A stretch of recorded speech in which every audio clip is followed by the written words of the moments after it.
Hello everyone, आज के lecture में हम डिस्कस करेंगे जनरलाइज्ड फोर्स। जनरलाइज्ड फोर्स को निकालने के लिए हम यहाँ पर small amount of work done निकालेंगे, उसके बाद हम निकालेंगे जनरलाइज्ड फोर्स का फॉर्मूला।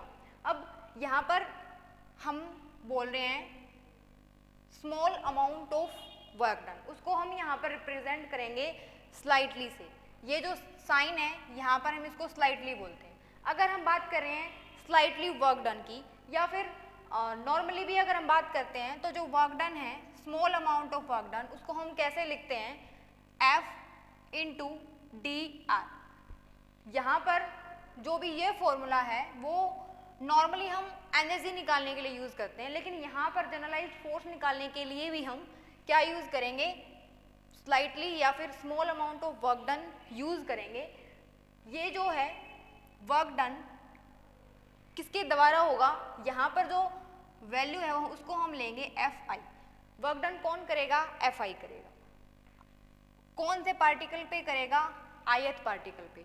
और जो ये ith पार्टिकल है ये कहाँ से कहाँ तक वेरी करेगा?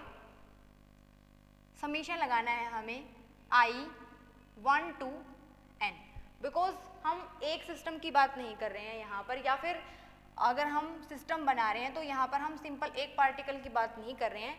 यहाँ पर जो पार्टिकल हैं वो बहुत सारे हैं, या फिर हम इसको बोल सकते हैं सिस्टम ऑफ पार्टिकल हैं। देन अगर हम इस पार्टिकल के ऊपर फोर्स अप्लाई कर रहे हैं, देन ये डिस्प्लेस होगा अपनी पोजीशन से, suppose D R I. Then we can write the small amount of work done equals to summation over I1 to n F I into slightly D R I. ये जो formula है वो work done का निकाला। अब यहाँ से ये जो वैल्यू हमने लिखी है स्लाइटली आर आई की वैल्यू, ये बिल्कुल स्टार्टिंग में हमने जनरलाइज्ड डिस्प्लेसमेंट निकाला था, ये उसकी वैल्यू है। तो हमें यहाँ पर क्या करना है? इस इक्वेशन को हम फर्स्ट कंसीडर कर सकते हैं। ओके, अब हमें डेल या फिर इसको स्लाइटली आर आई ही बोलेंगे, इसका जो फॉर्मूला है फ्रॉम जनरलाइज्ड डिस्प्लेसमेंट से हम जानते हैं ये किसके बराबर होता है? I1 to 3n equals to change in R I with respect to Q, या फिर change in Q J into slightly Q J के बराबर होता है। ये ऑलरेडी हम डिस्कस कर चुके हैं कि जो डेल आर आई है वो हम कैसे लिखते हैं। इसको इक्वेशन सेकंड कंसिडर कर सकते हैं। इसके बाद अगर हम इस वैल्यू को उठा के यहाँ पुट कर देंगे, देन हम कैसे निकालेंगे कि जनरलाइज्ड फोर्स क्या होता है। यहाँ पर जो हमने लिखा है वो नॉर्मल फोर्स है। अब जनरलाइज्ड फोर्स क्या होता है वो हम निकाल रहे हैं। अब डेल आर आई की वैल्यू या स्लाइटली आर आई की वैल्यू क्या हमारी? ये है। अब इसको यहाँ पर इक्वेशन फर्स्ट में अगर पुट करेंगे तो वर्क डन किसके बराबर आएगा? या small amount of work done equals to I1 to n। Complete value को यहाँ पुट करेंगे तो इसको हम ऐसे बड़ी ब्रैकेट से शो करेंगे, बिकॉज ये जो एफ आई है ये अलग से है। इस कंप्लीट की जगह पे हमें ये पुट करना है। इसमें भी क्या है? हमारा समीशन है।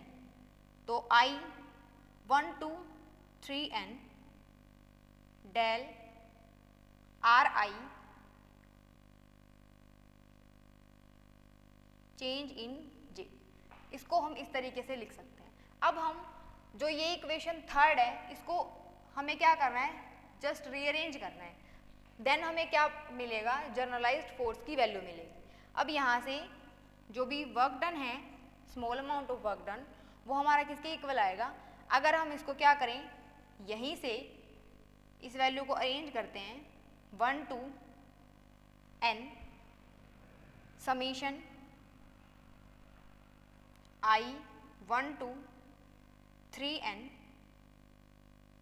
F I D R I D Q J. इसको हमें कंप्लीट एक मानना है, या फिर इसको कंप्लीट 1 मानना है, इस ब्रैकेट को नहीं मानना। इनटू में क्या है? Del Q J. इसको इक्वेशन फोर्थ हम कंसीडर कर सकते हैं। अब यहाँ से अगर हम इसको और इस वैल्यू को कंपेयर करें, ये आपका क्यू जे है, क्यू जे है। अगर हम फर्स्ट इक्वेशन को और फोर्थ इक्वेशन को कंपेयर कर रहे हैं तो हमें यहाँ से क्या मिल रहा है, डी डब्ल्यू की जगह पे ये small amount of work done है, इसकी जगह पे ये है, ये यहाँ पर नॉर्मल डिस्प्लेसमेंट लिखा है हमने, यहाँ पर ये जो वैल्यू होती है वो जर्नलाइज्ड डिस्प्लेसमेंट की होती है। अब ये वैल्यू को अगर हम इसके साथ कंपेयर करेंगे तो ये जो वैल्यू है वो कंप्लीट एफ की वैल्यू ही है और हमें क्या निकालना था, जर्नलाइज्ड फोर्स। तो जो ये हमने यहाँ पर ब्रैकेट के अंदर लिखा है इसको हम क्या बोलते हैं, जर्नलाइज्ड फोर्स बोलते हैं। अब जो नॉर्मल फोर्स है उसकी वैल्यू को हम ऑलरेडी एफ आई से डिनोट कर चुके हैं, तो ये जो वैल्यू है इसका डिफरेंट नोटेशन यूज करेंगे हम, वो आप नोटेशन कुछ भी यूज कर सकते हैं, सपोज क्यू के या फिर कोई भी वैल्यू। तो ये जो वैल्यू बनेगी आपकी वो क्या बनेगी, आपकी जर्नलाइज्ड फोर्स बनेगी। तो यहाँ से हम इसको अलग से लिखेंगे I1 to n, इसको आप क्यू के बोल सकते हैं इनटू क्यू जे, और यहाँ पर इस क्यू के का मतलब क्या है जो हमने ऊपर लिखा है, तो क्यू के आपका किसके बराबर होगा, I1 to 3n Fi dr D Q J के इक्वल। तो इस तरीके से हम क्या निकालते हैं, जर्नलाइज्ड फोर्स को निकालते हैं। अब यहाँ से हम ये एनालिसिस कर रहे हैं इस रिजल्ट से, जो भी जर्नलाइज्ड फोर्स है उसमें सिर्फ एफ आई नहीं है, जैसे नॉर्मल फोर्स में सिर्फ एफ हम नोटेशन में दे रहे थे, इसमें इसके साथ और भी कौन मल्टीप्लिकेशन में है उसकी डिस्प्लेसमेंट, यानी कि उसका डेरिवेटिव या फिर जो डी आर आई है जो डिस्प्लेसमेंट वेक्टर है वो भी प्रेजेंट है। तो इसका मतलब है जो जनरलाइज्ड फोर्स है और जो नॉर्मल फोर्स है वो दोनों डिफर करते हैं, या फिर जब भी हमने जनरलाइज्ड का बेसिक किया था वहाँ पर हमने नोट किया था कि ये जरूरी नहीं है कि जो भी फॉर्मूला आप वर्क डन का पढ़ते हैं या फिर नॉर्मली किसी भी फोर्स वेलोसिटी का पढ़ते हैं वही आपका जर्नलाइज्ड वर्क डन या जर्नलाइज्ड वेलोसिटी का या फिर जर्नलाइज्ड किसी भी फिजिकल क्वांटिटी की बात कर रहे हैं तो वही होगा। फॉर एग्जाम्पल अगर हम नॉर्मली बात कर रहे हैं, ये जो नोटेशन है यहाँ पर हमने किसी और फॉर्म में भी लिख सकते हैं, और फॉर्म मतलब जो कोऑर्डिनेट सिस्टम है वो हम कुछ भी चूज कर सकते हैं। तो इसको नोटेट या फिर डिनोट करने के लिए हम अलग से लिखेंगे। अगर हम इसी वैल्यू को आर कोऑर्डिनेट की टर्म में रिप्रेजेंट करना चाहते हैं तो इसको हम कैसे लिखेंगे, Q R equals to Q R equals to किसके बराबर बनेगा, Q R equals to F I, यहाँ पर जो है एफ लिखा हुआ है तो इसको हम यहाँ पर एफ आई लिख सकते हैं, यहाँ पर ये चेंज को रिप्रेजेंट कर रहा है, देन डी आर आई के में चेंज, यहाँ पर जो क्यू है वो नोटेशन हम अलग से भी यूज़ कर सकते हैं या फिर यही नोटेशन भी यूज़ कर सकते हैं। अब इसको हमें आर टर्म में लिखना है, आर टर्म में इसको कैसे लिखेंगे, यहाँ पर जो क्यू आर है वो आपका किसके बराबर होगा, एफ